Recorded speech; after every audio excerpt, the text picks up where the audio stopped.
Hello friends, S के career academy में आपका स्वागत है। आज हम पढ़ेंगे क्लास 12 का मैथ, जिसकी एक्सरसाइज है 6.3।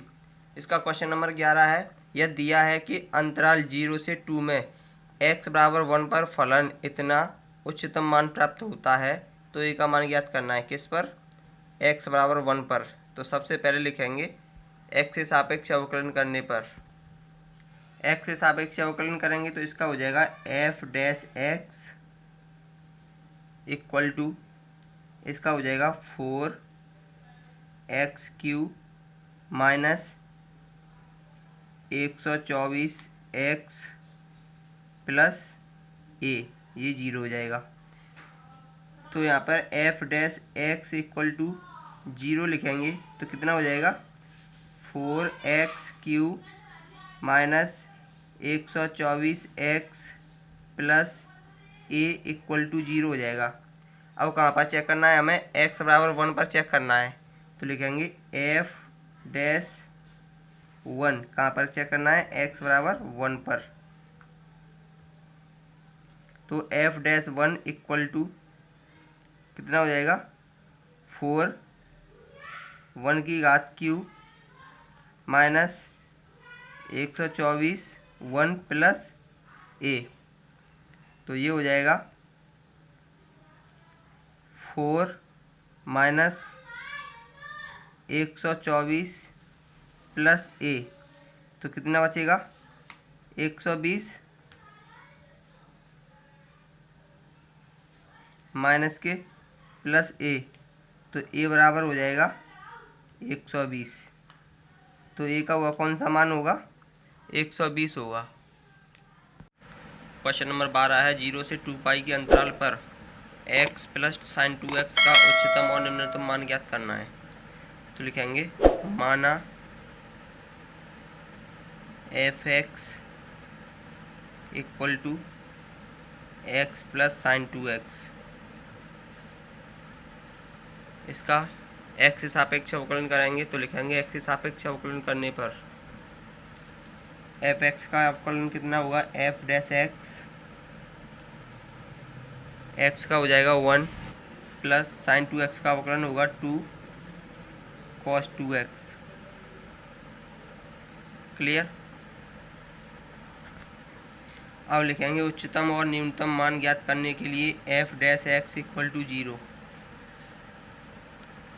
तो लिखेंगे 1 plus 2 cos 2x equal to 0। 1 उधर जाएगा तो माइनस का हो जाएगा, तो 2 cos 2x इक्वल टू -1। 2 भाग में चला जाएगा तो ये हो जाएगा cos 2x equal to minus के 1/2। देखेंगे 1/2 cos में कितने का मान होता है? π/3 का मान होता है। कितने का होता है? π/3 का मान। लेकिन नेगेटिव में कहाँ कहाँ होता है? नेगेटिव में cos यहाँ पर नेगेटिव होता है और यहाँ पर नेगेटिव होता है, यानी कि पाई माइनस π/3 नेगेटिव होता है और पाई प्लस π/3 नेगेटिव होता है। क्लियर? तो ये हो जाएगा 2x इक्वल टू 2x मान कितना हो जाएगा? 3 बन जाए 3, 3 में से 1 गया, यानी कि 2π/3 और 4π/3 का मान माइनस के 1/2 होगा। क्योंकि चतुर्थांश में एक बार चक्कर लगाने पर 2 स्थानों पर एक ही मान आएगा। अब यहाँ पर 2x लगाए तो यहाँ पर 2 चक्कर लगाने पड़ेंगे। तो यहाँ से स्टार्ट करेंगे 0, यहाँ से करेंगे पाई, तो पहला कितना आ गया? पाई माइनस π/3 और पाई प्लस π/3। क्लियर?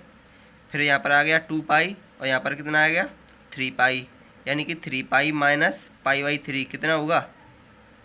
3 तरह के 9, 9 में से पाई गई तो कितने आएंगे? 8 π/3 और यहाँ पर आएगा 10 π/3। 4 मान ये वाले हो गए। तो यहाँ पर कौन कौन से आएंगे? यहाँ पर आएंगे हमारे 8 π/3 और 10 π/3। ये हो गए हमारे 2x के मान। अब हमें x के मान ज्ञात करने हैं, तो x के मान ज्ञात करने के लिए सभी में 2 का भाग चला जाएगा। तो पहला आएगा π/3, दूसरा हो जाएगा 2π/3, तीसरा हो जाएगा 4π/3 और चौथा हो जाएगा 5π/3। ये क्या है हमारे x के मान। x के मान और अंतराल 0 से 2π के बिंदुओं पर f का मान ज्ञात करना है। क्या ज्ञात करना है? f का मान। तो सबसे पहले हम फंक्शन लिखेंगे। फंक्शन क्या है हमारा? f(x = x + sin 2x। तो यहाँ पर सबसे पहले x = 0 पर ज्ञात करेंगे। x = 0 तो कितना आ जाएगा? f(0 = 0 + sin 2 × 0 0 ही हो जाएगा, यानी sin 0 का मान भी कितना होता है? 0। अब हम x बराबर कहाँ पर? π/3 पर ज्ञात करेंगे। तो ये हो जाएगा f π/3 = π/3 प्लस sin 2 × π/3। ये हो जाएगा π/3 प्लस sin 2π/3। ये हो जाएगा π/3 प्लस sin 2π/3 का मान होता है √3/2, क्योंकि 2π/3 दूसरे चतुर्थांश में आती है। दूसरे चतुर्थांश में साइन पॉजिटिव होता है। क्लियर। अब x बराबर 2π/3 पर चेक करेंगे। तो ये हो जाएगा f 2π/3 = 2π/3 प्लस sin 2x। तो ये हो जाएगा sin 2x का मान कितना है? 4π/3 = 2π/3 और sin 4π/3 तीसरे चतुर्थांश में आ रही है। यहाँ पर नेगेटिव होता है साइन का मान, तो ये हो जाएगा -√3/2। क्लियर। अब देखेंगे x बराबर 4π/3 पर f 4π/3 plus sin 2x। 2x की वैल्यू कितनी है? 8π/3 = 4π/3 और 8π/3 दूसरे चतुर्थांश में आता है, जो कि यहाँ पर साइन का मान पॉजिटिव होता है। तो ये हो जाएगा प्लस √3/2। क्लियर। अब देखेंगे साइन 5π/3 पर। अब देखेंगे x बराबर साइन, अब देखेंगे x बराबर 5π/3 पर। 5π/3 पर चेक करेंगे। तो ये हो जाएगा f 5π/3 = 5π/3 plus sin 2x। sin 2x की वैल्यू कितनी है? 10π/3।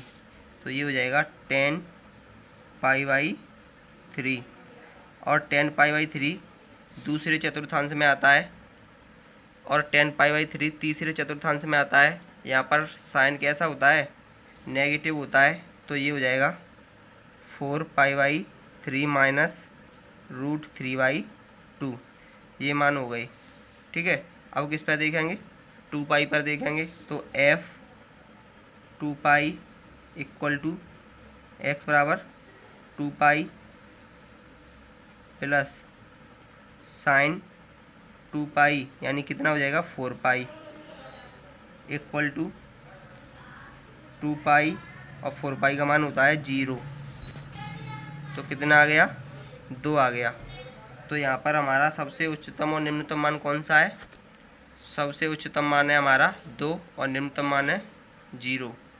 तो लिखेंगे इसीलिए x बराबर 2π पर f का उच्चतम मान 2 है और x बराबर 0 पर न्यूनतम मान कितना है? 0।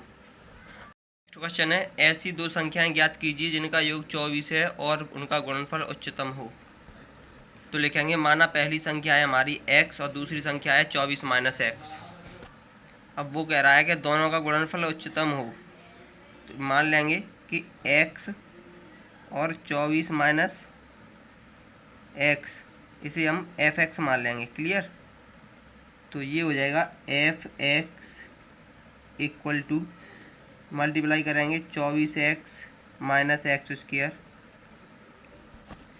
एक्स से सापेक्ष अवकलन करेंगे तो ये हो जाएगा F dash X equal to 24 minus 2x।